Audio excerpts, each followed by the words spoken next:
Notice না দিয়ে ক্যান্সারের আক্রান্ত শিক্ষকের বকেয়া ঋণ 2 গ্যারান্টার শিক্ষকের অ্যাকাউন্ট থেকে নিয়ম বহির্ভূতভাবে কেটে নেওয়ার অভিযোগ ব্যাংক কর্তৃপক্ষের বিরুদ্ধে। ঘটনা সামনে আসতে শুক্রবার দুপুরে ঐক্যবদ্ধভাবে উত্তরবঙ্গ ক্ষেত্রীয় গ্রামীণ ব্যাংকের আংরাভাষা শাখার ডেপুটেশন দিলে ধূপগুড়ি পশ্চিম ও বারারহাট 4 মণ্ডলের প্রাথমিক শিক্ষকরা। ডেপুটেশনের 2 গ্যারান্টারের অ্যাকাউন্ট থেকে ঋণের কিস্তির টাকা কেটে নেওয়া সহ ব্যাংকের বেশ কয়েকটি পরিষেবা সংক্রান্ত বিষয়ে ক্ষোভ ব্যক্ত করেন প্রাথমিক শিক্ষকরা। এই ডেপুটেশন কর্মসূচিতে প্রায় 50 প্রাথমিক শিক্ষক উপস্থিত ছিলেন, যারা গিয়েছে মোহরের বান বিএফপির শিক্ষক জাহিদুল আলম বনমেরু ক্যান্সারে আক্রান্ত হয়ে গত বছর আগস্ট মাসে মারা যান। তিনি এই ব্যাংক থেকে 2023 সালে 7 লক্ষ টাকার পার্সোনাল লোন নিয়েছিলেন, যার গ্যারান্টার ছিলেন 2 প্রাথমিক শিক্ষক ধ্রুব রায় ও অমলেশ রায়। চলতি মাসে কোনো রকম নোটিশ ছাড়াই ওই মৃত শিক্ষকের 2 গ্যারান্টারের কাছ থেকে 6,600 টাকা করে মোট 13,200 টাকা ঋণের কিস্তি বাবদ কাটা হয়। ঘটনায় ক্ষিপ্ত 2 প্রাথমিক শিক্ষক সহ অন্যান্য শিক্ষকরা এদিন ম্যানেজারকে ঘিরে বিক্ষোভ দেখান। পাশাপাশি এদিন তারা তাদের ব্যাংক অ্যাকাউন্ট অন্য ব্যাংকে সরিয়ে নেওয়ার জন্য নো ডিউ সার্টিফিকেট দাবি করেন। ধ্রুব রায় নামে এক শিক্ষক জানান, জাহিদুল ক্যান্সার আক্রান্ত হয়ে গত বছর মারা যান। এখন ঋণের বকেয়া 5,64,000 টাকা রয়েছে। ইতিমধ্যে সেই ঋণ পরিশোধের জন্য ব্যাংকের কাছে লিখিতভাবে সময় চেয়েছেন তার বাবা মা, কিন্তু তারপরেও ব্যাংক ম্যানেজার গাজোয়ারি করে বিনা নোটিশে 2 গ্যারান্টারের কাছ থেকে কিস্তি কাটছে। প্রশ্ন হলো, যেখানে মৃত শিক্ষকের নামে ব্যাংকে 2টি বিমাও রয়েছে, সেখানে তো বিমার টাকা দিয়েও ঋণের টাকা শোধ হয়ে যাওয়ার কথা। সেদিকে পদক্ষেপ না নিয়ে ব্যাংক ম্যানেজারের এহেন কাজ সঠিক নয়। এ ব্যাপারে উত্তরবঙ্গ ক্ষেত্রীয় গ্রামীণ ব্যাংকের আংরাভাষা শাখার ম্যানেজার সৌভিক দাসকে প্রশ্ন করা হলে তিনি কোনো সংবাদ মাধ্যমের কাছে মন্তব্য করতে রাজি হননি।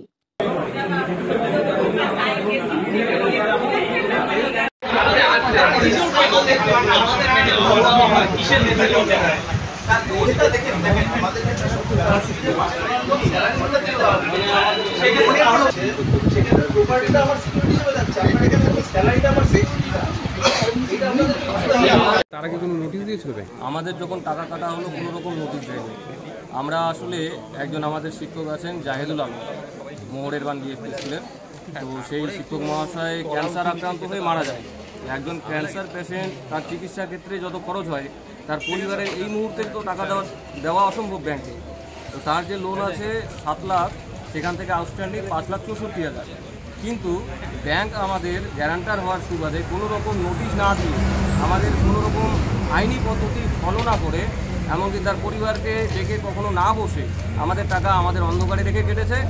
এবং আমরা যখন জানতে চাই আমাদের টাকা কেন কাটা হলো, তখন ব্যাংক আমাদের উল্টো দিকে থেকে বলে দেয় যে আপনারা অ্যাপ্লিকেশন করুন, আপনাদের অ্যাপ্লিকেশনের বেসিসে আমি জানাবো কেন কাটা হয়েছে। অথচ ব্যাংক যে কেটেছে তার নিজস্ব কোনো দায়িত্ব নেই যে তার হিসাবটা দেওয়া। এটা একটা। তারপরে যে শিক্ষক মহাশয় মারা গেলেন, তার লোনের বেসিসে একটা গ্রুপ লোন ইন্স্যুরেন্স ছিল এসবিআই জেনারেল থেকে, সেটা একটা। তার অ্যাকাউন্টে জেবিওয়াই 2 লাখ টাকার একটা পলিসি ছিল। তো সেই দুইটা মিলে তার 5,64,000 টাকা কভার হয়ে যায়। অথচ সেদিকে কোনো দৃষ্টিপাত না করে ম্যানেজার আমাদের ক্রমাগত প্রেশার করে আমাদের কাছ থেকে আমাদের অন্ধকারে রেখে টাকাটা কেটে নেয়। কত টাকা করে কাটছে? আমাদের দুজনের 6,600 টাকা করে স্যালারি অ্যাকাউন্ট থেকে 13,200 টাকা কাটছে প্রত্যেক মাসে। আর এভাবে টাকাটা যদি কাটা হয় আমাদের অ্যাকাউন্ট থেকে, কয় মাস কেটেছে? 1 মাস কেটেছে, গত মার্চ মাসে। এভাবে যদি প্রতিবার কাটা হয়, তাহলে আমরা যে একটা সরকারি কর্মচারী যে টাকাটা অর্জন করছি, সেটা আমরা ঘরে তুলতে পারছি না এই ব্যাংকে অ্যাকাউন্ট থাকার জন্য। তো এই নিশ্চিত নিরাপত্তাটা ব্যাংকে আমরা পাচ্ছি না। শুধু আমরা না, আমাদের সমস্ত শিক্ষক যারা এই ব্যাংকের গ্রাহক সবাই মিলে আজকে এসেছি আমরা একটা ডেপুটেশন দিতে, যে অতি শীঘ্রই এই ব্যাংক থেকে আমাদের নো ডিউ সার্টিফিকেট দেওয়া হোক, যাতে সবাই পছন্দ মতো ব্যাংকে অ্যাকাউন্ট ট্রান্সফার করতে পারে। এই ব্যাংকে অ্যাকাউন্ট রাখতে চাইছেন না। দ্বিতীয়ত, আমাদের দাবি যে আমরা যে গ্যারান্টার আছি, আমাদের টাকা অদূর ভবিষ্যতে আর যেন কোনোভাবেই কাটা না হয়, এবং সমস্ত লিগাল প্রসেস অবলম্বন করে তার পরিবারের কাছ থেকে, যারা এখনও দিতে সহমত আছেন, তার পরিবার যে আছেন সেই শিক্ষকের, তারা এখনও টাকাটা দিতে সহমত, তার সাথে বসে আলোচনা করে রীতিমতো টাকাটা তুলে নেওয়ার চেষ্টা যেন করে। কারণ সেই শিক্ষকের এখনও পিএফ, গ্র্যাচুইটি সমস্ত সুবিধা পাওয়া যাচ্ছে। আপনার নাম? আমার নাম ধ্রুব রায়।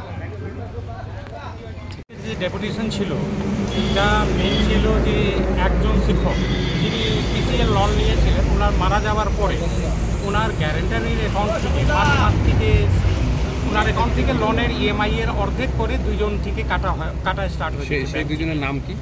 ওই দুজনের নাম আছে, একজনের ধ্রুব রায়, অমলেশ রায় একজনের।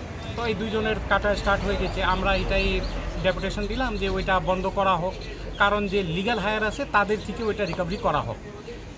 আমাদের মেন একটা এটা ছিল। তারপরে এর সঙ্গে আমাদের টিচারের কিছু সমস্যা ছিল, যে প্রায় সবারই সমস্যা ছিল, যে যেমন আমাদের স্যালারির মেসেজ পাচ্ছি না, আমাদের এইখানে লোনের গ্যারেন্টার লাগছে, যে কি অন্য কোনো ব্যাংকে লোনের গ্যারেন্টার লাগে না স্যালারি অ্যাকাউন্ট হোল্ডারদের, কিন্তু এখানে লোনের গ্যারেন্টার লাগছে। আমরা সেটাই দাবি করলাম যে লোনের গ্যারেন্টার কেন লাগবে স্যালারি অ্যাকাউন্ট হোল্ডারদের।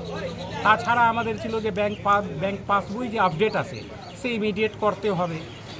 তাছাড়া যে আমাদের এইখানে যে লোনের যে ইএমআই কাটা হয়, ইএমআই কাটার পরে সিভিলে তার যে রিপোর্ট হয় সে ডিলে ওইটা এন্ট্রি হয়, যার জন্যে সবারই সিভিল স্কোর আমাদের খারাপ হয়ে যায় টিচারদের। তো আমাদের ওইটা দাবি ছিল যে সিভিলে আমাদের যে টিচারের ইএমআই কাটার সঙ্গে সঙ্গে ওইটা রিপোর্ট করা হোক। এছাড়া আমাদের দাবি ছিল যে লোনের যে ইন্স্যুরেন্স হয়েছিল সেই ইন্স্যুরেন্সের যে একটা ট্রান্সপারেন্ট আর একটা ফেয়ারভাবে ওইটা যে এক্সিকিউট হয়, এইটা আমাদের একটা ডিমান্ড ছিল। এছাড়া আরও আমাদের ডিমান্ড ছিল যে টিচারদের SMS একটা টাইমলি আসুক প্রত্যেক মাস। তারপরে টিচারদের যে পাসবই আছে ওইটা আপডেট হোক টাইমে। তারপরে আছে যে লোনের বাকি সব ব্যাংক পার্সোনাল লোনের টপ আপের সুবিধা দিয়েছে, কিন্তু আমাদের এইখানে টপ আপের সুবিধা নাই। এই জন্যে কী হতে যায় যে যদি একজন কেউ লোন নিয়েছে আর 2 বছর 3 বছর পরে আবার যদি ওকে লোনের প্রয়োজন পড়ে, তো ওকে নতুনভাবে লোন নিতে হয়। তাতে প্রসেসিং চার্জ আর সার্ভিস চার্জ নামে অনেক টাকা লেগে যায় টিচারদের, যে কি অন্যান্য কোনো ব্যাংকে লাগে না। তো আমাদের ডিমান্ড ছিল যে এইগুলা এই ব্যাংকেও অন্যান্য ব্যাংকের মতন RBI এর রুলের মতন ওইটা একটু করা হয়। যেভাবে গ্যারান্টারের থেকে টাকাটা কাটা হয়েছে সেটা কি নিয়ম বহির্ভূত হবে বলে মনে করছেন? আমাদের মনে তো এটা কোনো নিয়ম বহির্ভূত নাই, কারণ কি ওর যে পাওনা আছে গভর্নমেন্ট থেকে, তার তো ও তো লিগ্যাল হায়ার যে আছে বা নমিনি আছে তারা পাবে। তো অ্যাকচুয়ালি লোনের টাকা তো লিগ্যাল হায়ার বা নমিনি থেকে নেওয়া উচিত। একজন গ্যারেন্টার ও তো জাস্ট একটা উইটনেস দিয়েছে কি উনি চাকরি করেন, তার অ্যাকাউন্ট থেকে টাকা কাটা আমার মনে এটা জাস্টিফাইড নাই। এটা আইনেভাবে ম্যানেজার কি ছিলেন উপস্থিত আজকে? হ্যাঁ, ম্যানেজার কি আশ্বস্ত করলেন আপনাদের? উনি আশ্বাস দিয়েছেন যে কিছুদিন সময় চেয়েছেন, যে ওনার হায়ার অথরিটির সঙ্গে কথা করবেন, আর কথা করে আমাদের যত সমস্যা ছিল তাকে সমাধান করার উনি আশ্বাস দিয়েছেন। আপনারা কোনো সংগঠনের পক্ষ থেকে আজকে? না, আমরা আজকে কোনো সংগঠনের পক্ষ থেকে আসি নাই। আমরা যৌথভাবে ধূপগুড়ি 4 ধূপগুড়ি ওয়েস্ট এই 2টা সার্কিলের সম্পূর্ণ শিক্ষক যৌথভাবে আমরা এসেছি। আপনার নাম? আমার নাম সুজিত কুমার চৌধুরী, আমি ধূপগুড়ি 4 সার্কিলের একজন শিক্ষক। ধন্যবাদ।